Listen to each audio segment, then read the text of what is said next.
I am here to do the second installment of my review for Secrets and Lies Season 2, Episode 2, The Husband. And as you know, the star of this show is none other than that sexy, blue-eyed, very nice, kind-hearted person, Michael Ealy. But what's behind those blue eyes? What is his character, Eric Warner, really hiding? And how come you didn't know your wife had had a baby? And how come she was keeping secrets and telling lies? Because as we all know, secrets become lies, lies become the truth, and lies become secrets. Let's just be real. So I really didn't take thorough notes on this episode. I'm going completely off my Twitter notes. And if I recall correctly, the episode opened with Amanda and Eric in an interview room with none other than Detective Cornell. This helpful. I can't stand her. She get on my nerves. I mean, but you know what? Again, shout out to Juliette Lewis, because girl, you playing the hell out this role. I don't think anybody watching this show like you after this. But we know it's a fictional character, but there really are some aggressive police detectives out there that are so hell bent on locking up folk until they'll focus on the wrong person and miss out on the person that actually did it. A lot was revealed in this episode, and so now it's starting to create more theories for me. So they're in the interview room because number one, Amanda is like shouting out that, you disclosed something that never should have been disclosed. Those juvenile records were sealed, and for all intents and purposes, they've been destroyed. And you broke protocol that was very improper.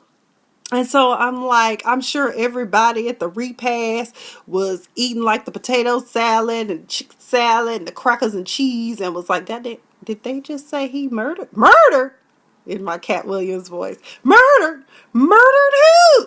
I've known him for 2 years and he would never murder anyone. Oh my God.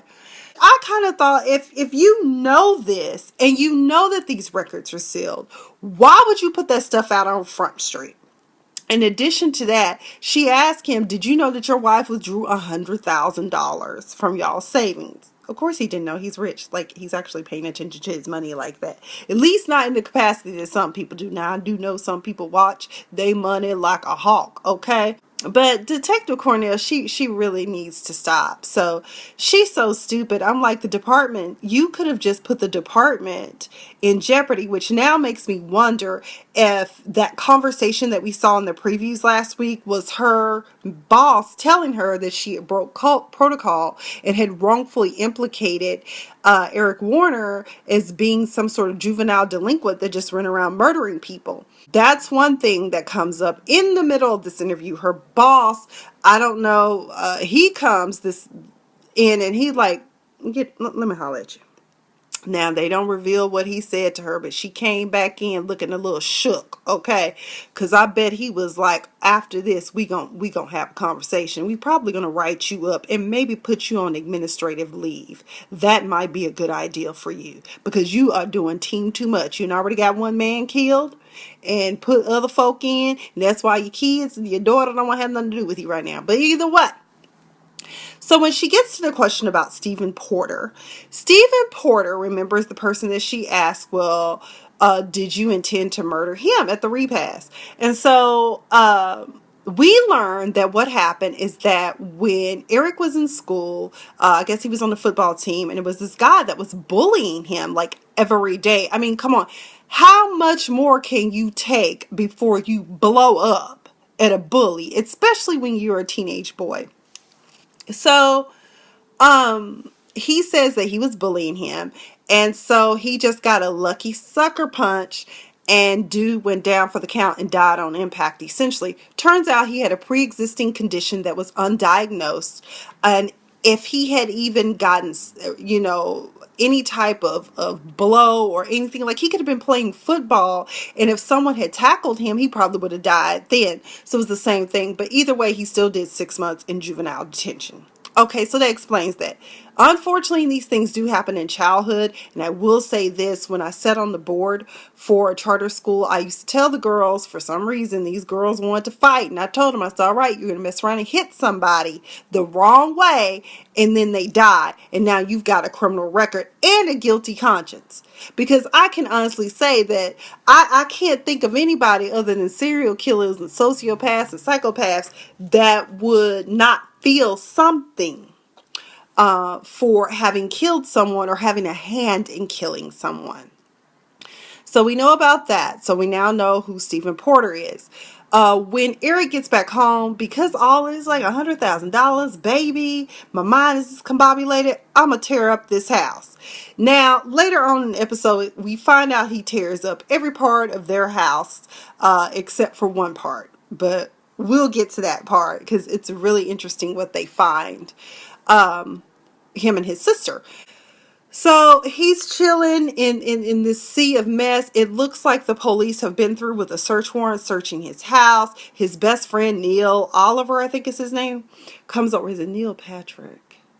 Either way, Neil comes over with a pizza, wants to hang out, and just kind of chit chat. And then he tells him everything from the P.O. box to the $100,000 to just, I'm like, honestly, I don't trust this dude. And if I were you, I wouldn't either. And later on, Eric finds out maybe I shouldn't trust you because you're not trustworthy at all. Because if you can't be honest with me about what's really going on with you, Neil, then I'm a holla. Peace out. I forgot to mention in my last review, the funniest part, another funny part in this very serious storyline is when Neil was on the roof with him when he went back to go visit the scene of the crime. And he was like, you ever know how it feels when you're driving in your car and you're sober and a police officer gets behind you and your hands are 10 and 2. And he goes, dude, I'm black. I was like, that's right. Let him know that us black people, we experience that every day. Like, I haven't done anything wrong other than bust a legal U-turn, and in El Segundo, they got it behind me, but really they just wanted to follow me to see if I was going to go to the freeway, okay? I'm glad they didn't pull me over because I was scared to death. I was like, I don't want to die over here in El Segundo. Maybe forget my wallet in El Segundo, but not my life. I gotta get back home. Either way, hey Stacy, hey Jenny, thanks for joining the conversation. I hope you guys watch Secrets and Lies. I do. I love this show, and it's even better. I mean, they've had 2 cuties for each season. So Eric decides I'm gonna go and check out this post office box. But lo and behold, guess who there? None other than that hussy, Detective Cornell, and she is very manipulative and she does a great job of getting her suspect. She knows she makes him nervous and uncomfortable. So he was like, I want to see what's in there. She was like, well, do you have a key? Because I got a search warrant. And I was like, girl, you know you can let him see what's in that bag. Come on, what's in your bag, okay? So then she drops another bomb on him. So what can you tell me about your wife's relationship with Shane Campbell? And he was like, and then she asked him something about what was he doing 2 weeks ago or something. And he goes, well, I was watching my wife have dinner with Shane Campbell, who happens to be an ex who has a security firm. And he wanted some legal advice. However, later in the episode, I have a feeling the reason why she was meeting with him was not necessarily about legal advice. And so she was like, oh, well, so you were following your wife? And what's up with the fact that she had dinner with him 2 more times? Oh, and let me back up. Not to mention that during the interview, she brings up the fact that I guess Kate at one point came to work with a black eye. And it was one of those stories that you usually hear most domestic violence survivors say is that, oh, I got hit with the door. It happens because I hit myself in the head more. I just pray I don't end up with tumors or something because I hit my head all the time, especially getting in and out of cars.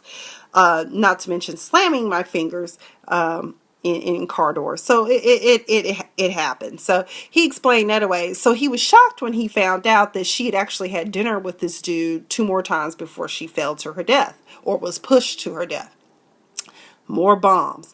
And then he just keeps talking to her. And I'm like, shut the hell up, Eric, and listen to your sister. She told you to be quiet. I know confession is good for the soul, but just shut the hell up and stop talking to Jake, because everything you say, she will use and twist and turn against you.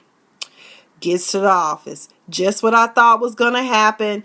Folk like, he's a murderer. Oh my God. How come we didn't know he had killed somebody? And I was just like, here we go. I hate gossip. I hate office gossip, because you don't even have the whole picture. You don't even know if Detective Cornell is truthful. Everybody in Charlotte knows that she's a freaking hussy, and she loves to manipulate and bend the truth just so she can lock up somebody, even if that person is guilty. Which I will say again is the dumbest part of the criminal justice system. My thing is that if you got the wrong person, why you gonna let the right person walk free? You might want to expand. Yeah, it might look like Billy Bob did it, but then again, Billy Joel over here might have done it. You never know. I'm just saying. Investigate, due diligence. So anyways, he's like, oh, fuck, we need to have a conference. Everybody in the conference room. And so they all gather in this conference room, and he gives this powerful, moving speech about how they're going to move forward. We're family. This is what happened. Eric was a bully. I punched him. He died on impact because he had a pre-existing condition. End of story. So if any of y'all don't want to move forward with us, there's the door. Holla.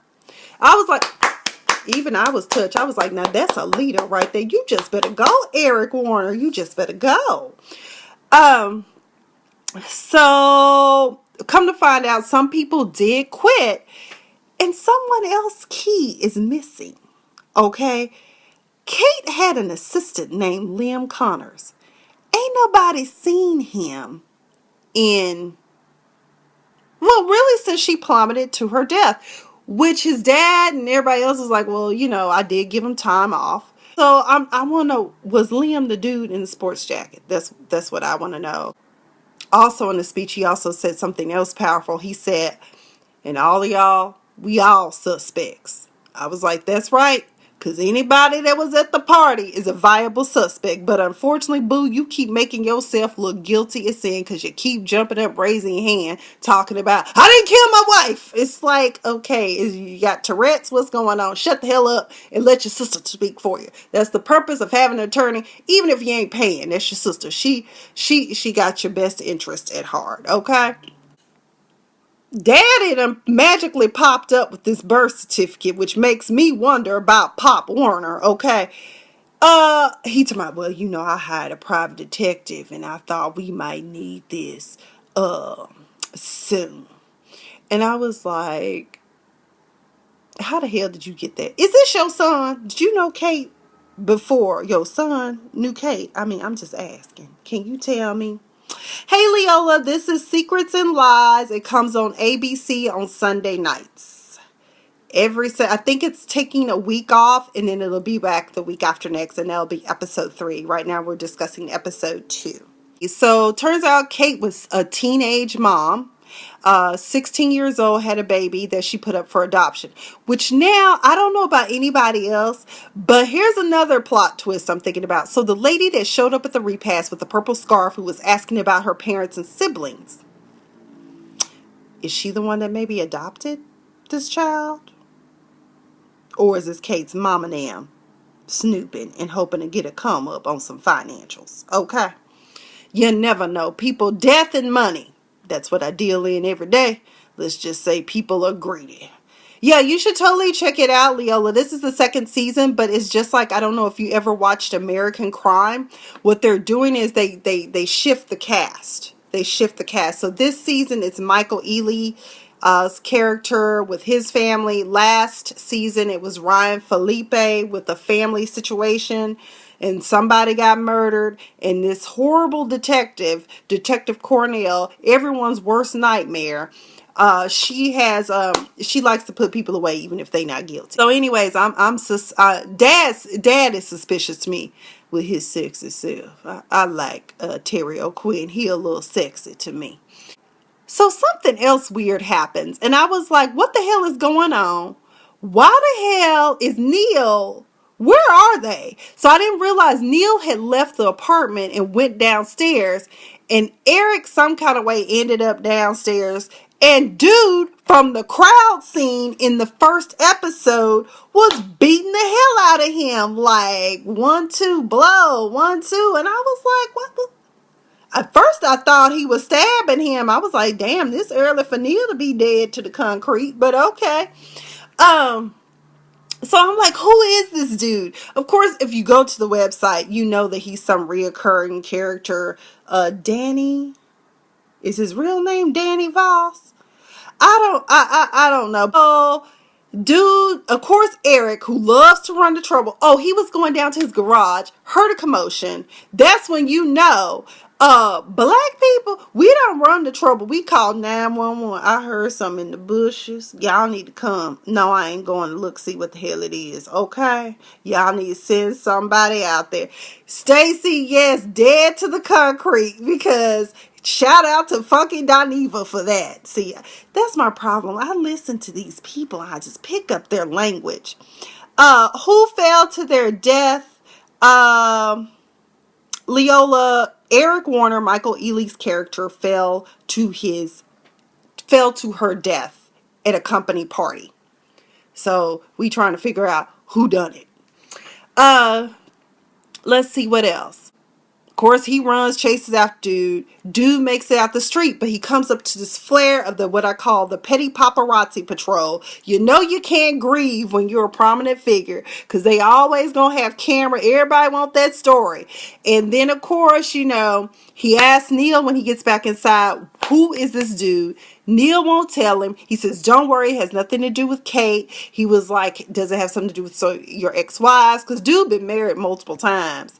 And so we don't know what's up with that. And we do know for a fact that him and Kate had a conflict. They show in a flashback about some expenses where he went down to the strip club and had the buffet. Now, I will tell you this, back in the day, I am not ashamed to say, because personally, I'm always down for some good hot wings. But back in the day, it was a club in Tulsa. I don't know if it still is, but they had a lovely buffet. I wasn't there for the strippers. I was just there for the food. It was delicious, and so I said I eat it. And, you know, and these girls work hard, because I could have been one of them girls, but I chose to join the army instead.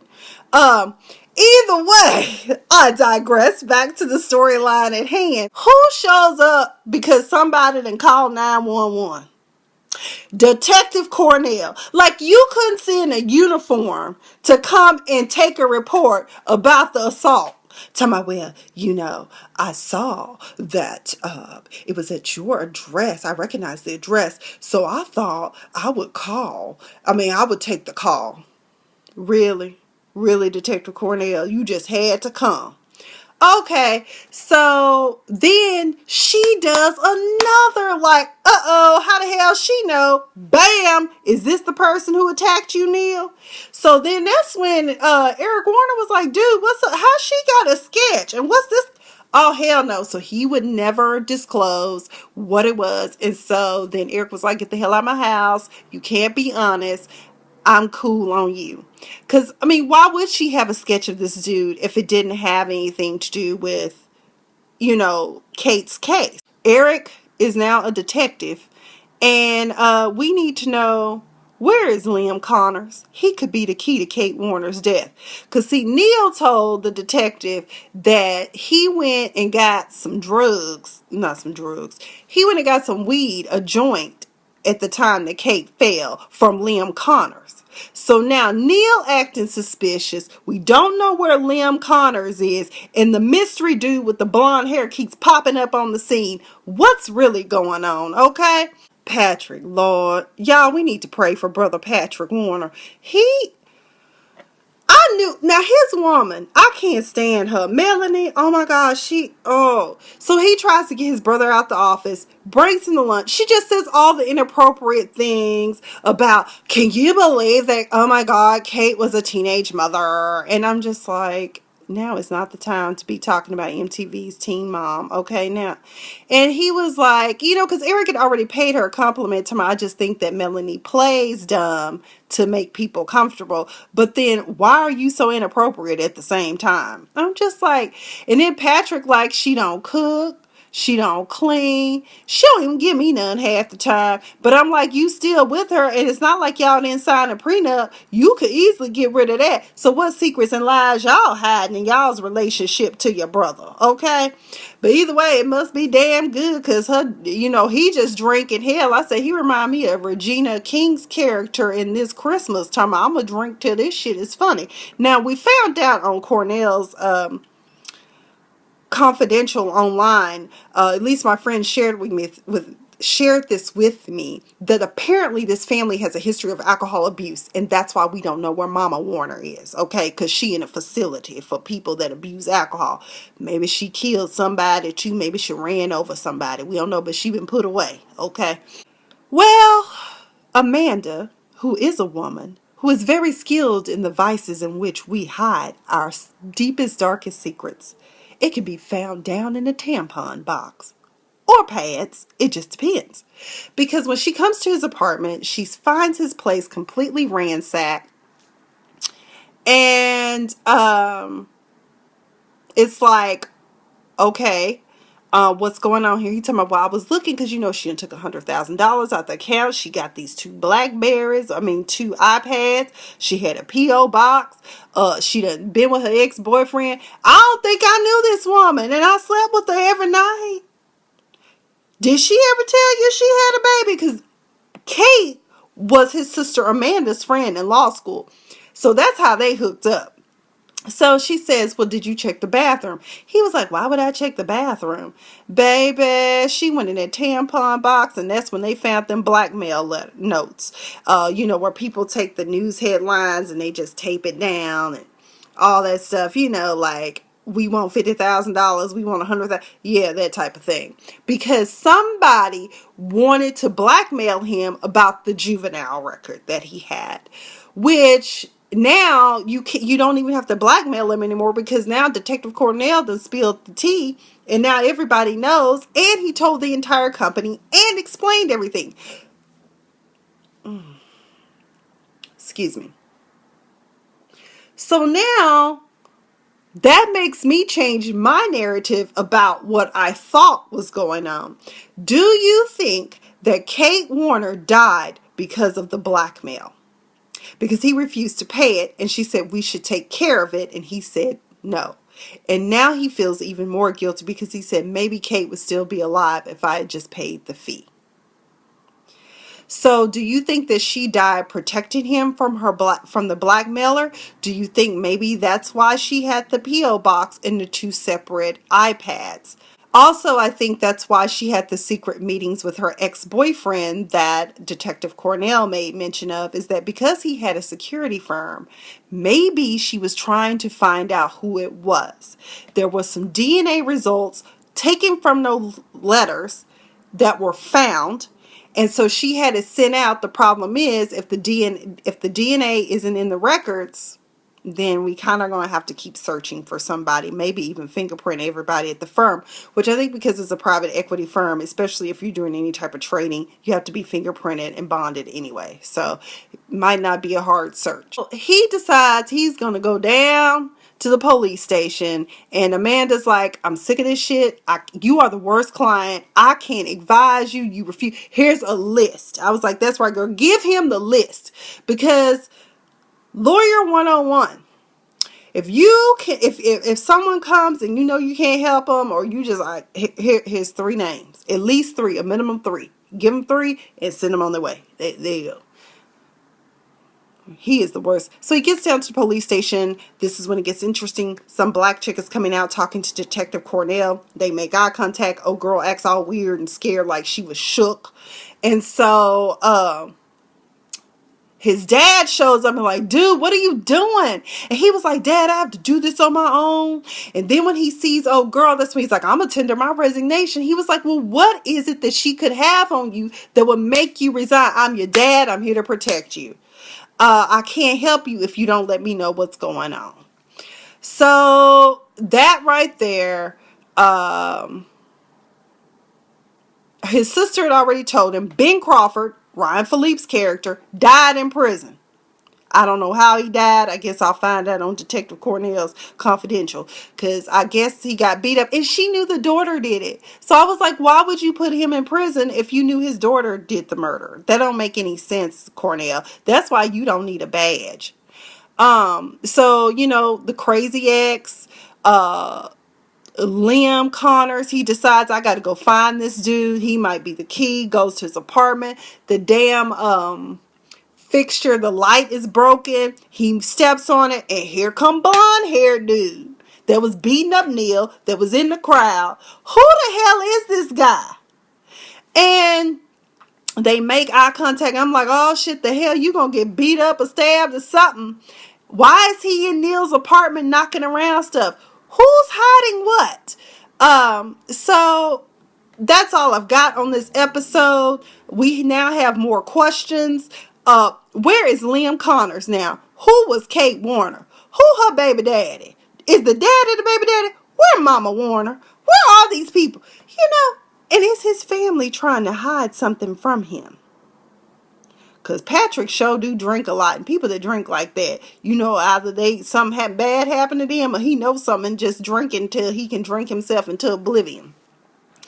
One of my Twitter followers did say that my theory about the blackmailing and Kate Warner's death are tied together. She said that was an excellent theory. So I will be back. I don't think the show will be on next week. Next Sunday. I think it will be back the week after next. I'm not sure what's going on. I'm like, please don't do us like, but at least y'all told us, because Power Show the hell didn't have us all cussing out Frontier and Comcast and Time Warner and everybody else. Where is my show? But either way, that's all I've got. Okay, Stacy just told me why it's not coming on the presidential debates. Oh, hell, we could watch Secret and Lies instead of watching this circus. All it's going to be is some buffoonery. And I can't. But I'm not going to talk about that on this video. Because, I mean, I don't need him tainting my flow. Anyways, everyone have a good night. And I will see y'all tomorrow night. Diva.